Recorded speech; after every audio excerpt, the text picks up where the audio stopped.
Patient safety and quality in treatment നമ്മൾ ഒരുപാട് കാര്യങ്ങളിൽ കൂടെയാണ് നേടിയെടുക്കുക. AAC 13D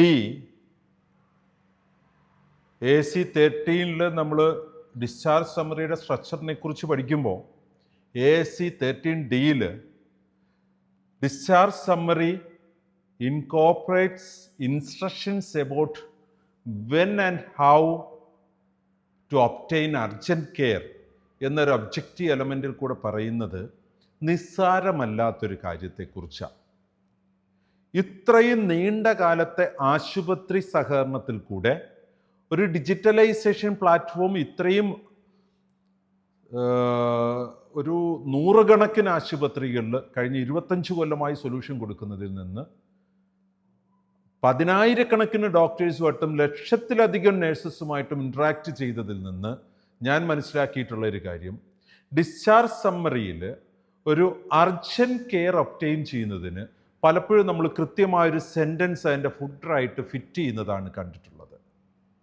പക്ഷെ ഇത് പേഷ്യൻ്റ് സെൻട്രിക് ആയിരിക്കണം. ആ പേഷ്യൻറ്റിൻ്റെ ഡയഗ്നോസിസ് റിലേറ്റഡ് ആയിരിക്കണം.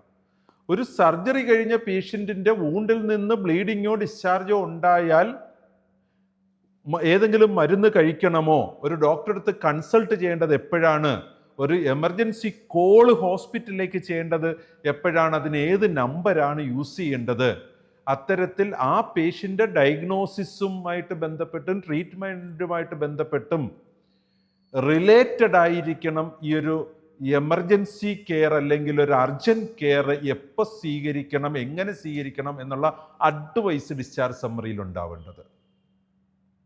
ഒരു പ്രത്യേക സാഹചര്യം എങ്ങനെ മനസ്സിലാക്കാം, ഫീവർ കൂടി, അതെങ്ങനെയാണ് മനസ്സിലാക്കേണ്ടത്, ഫീവർ കൂടിയ സമയത്ത് ഏത് സാഹചര്യത്തിൽ മരുന്ന് കൊടുത്ത് നിങ്ങൾ അതിനെ ഹാൻഡിൽ ചെയ്യണം, ഡോക്ടറെ എപ്പോൾ കൺസൾട്ട് ചെയ്യണം, ഓരോ സാഹചര്യവും ആ ഒരു ട്രീറ്റ്മെൻറ്റുമായിട്ട് കണക്റ്റഡ് ആയിരിക്കണം. സോ നമുക്ക് സ്പെസിഫിക് ആയിട്ടുള്ള ട്രീറ്റ്മെൻറ്റ് പേഷ്യൻ്റ് സാഹചര്യത്തെ റിലേറ്റഡ് ആയിട്ട് ഒരു ഇൻസ്ട്രക്ഷൻ ഡിസ്ചാർജ് സമ്മറിയിൽ ചേർത്ത് വെച്ചിട്ടുണ്ടാവണം.